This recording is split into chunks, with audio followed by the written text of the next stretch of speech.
Koinot bu beqiyos kenglik bo'lib, u trillionlab yulduzlar va sayyoralar bilan to'la. Shunchalik ulkan sahnada hayot faqatgina Yerda mavjud bo'lishi aqlga sig'maydigandek tuyuladi. Shunga qaramay, Yerdan tashqarida haligacha hech qanday tirik jon aniqlanmaganligi olimlarni o'nlab yillardan beri o'ylantirib kelmoqda. Bu holat mashhur Fermi paradoksi deb nom olgan. 1950-yilda fizik Enrico Fermi tushlik chog'ida boshqalar qani deb bergan savoliga biz o'shandan buyon javob izlab kelamiz. Ushbu izlanishning markazida Drake tenglamasi turadi. Bu bizning galaktikamizda aniqlanishi mumkin bo'lgan sivilizatsiyalar sonini taxmin qiluvchi matematik hisob-kitob hisoblanib, u yulduzlarning shakllanish tezligi va hayotni paydo bo'lish ehtimoli kabi omillarni bir-biriga ko'paytiradi.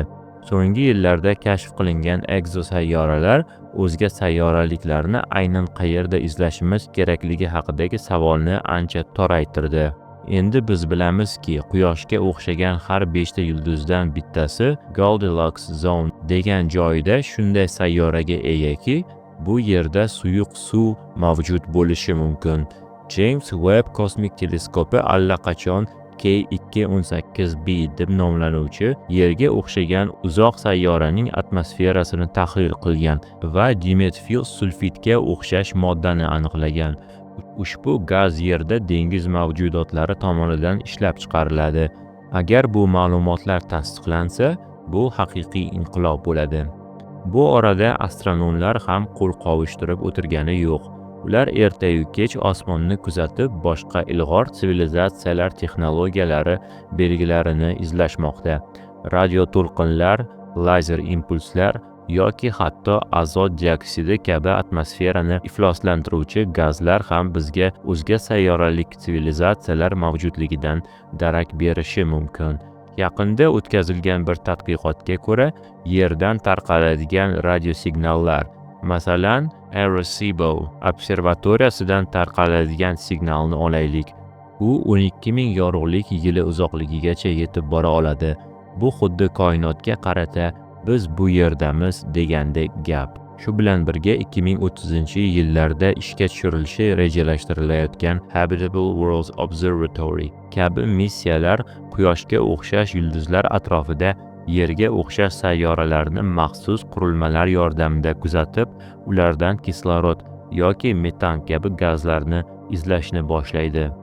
Yerga yaqinroq hududlarga kelsak, Yupiterning Yevropa va Saturnning muzli yo'ldoshlari bioorganizmlarni izlashda asosiy gumonlanuvchilarga aylangan. Ularning muzli qobig'i ostida qizigan butun boshli okeanlar borligidan xabaringiz bormidi?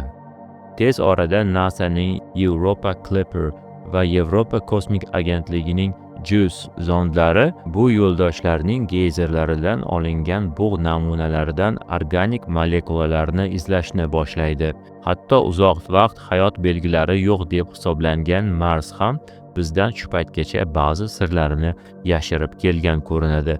Hozirda Perseverance roveri qadimda daryo bo'lgan joydan ma'lumot to'plab, ular orasidan qadimgi mikroorganizm izlarini qidirmoqda. Bugunga qadar o'zga sayyoralik organizmlar bilan hech qanday aloqa o'rnatishning iloji bo'lmagan. Xo'sh, buning sababi nimada bo'lishi mumkin? Buni nega bunday ekanligini tushuntiruvchi turli gipotezalar mavjud. Ularning ba'zilari quyida. Zoopark gipotezasi. Bizdan rivojlanganroq o'zga sivilizatsiyalar bizni mavjudligimiz haqida xabarlari bor va hatto biz hayvonlarni zooparkda qanday kuzatsak, bizni xuddi shunday kuzatishadi ham.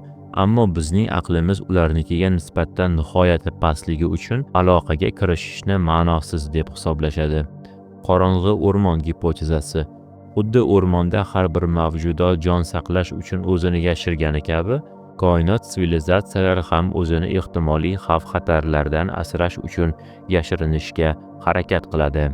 Tadqiq etilayotgan har bir egzosayyora, tahlil qilinayotgan har bir Mars toshi, hayot koinotda tasodifiymi yoki muqarrar hodisami degan savol javobiga yaqinlashtiruvchi qadamlardir. Tasavvur qiling, Yerda birinchi mikroorganizmlar sayyoramiz hosil bo'lganidan atigi 500 million yil o'tib paydo bo'lgan. Agarda sharoit to'g'ri bo'lsa, hayot bundan-da tezroq yuzaga kelishi mumkin. Agar biz Mars yoki Yevropada hatto bitta bakteriya topsak ham, bu bioorganika xuddi yulduz changi kabi koinotda keng tarqalgan oddiy bir narsa ekanligini anglatar edi.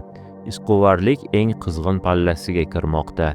Bu hikoya nima bilan tugagan taqdirda ham, menimcha videomizga yakun yasash uchun ilmiy fantast yozuvchi Arthur C. Clarke'ning so'zlari juda mos tushadi. Ikkita ehtimollik mavjud. Biz koinotda yoki yolg'izmiz, yoki yolg'iz emasmiz. Ikkisi ham birdek dahshatga soladi.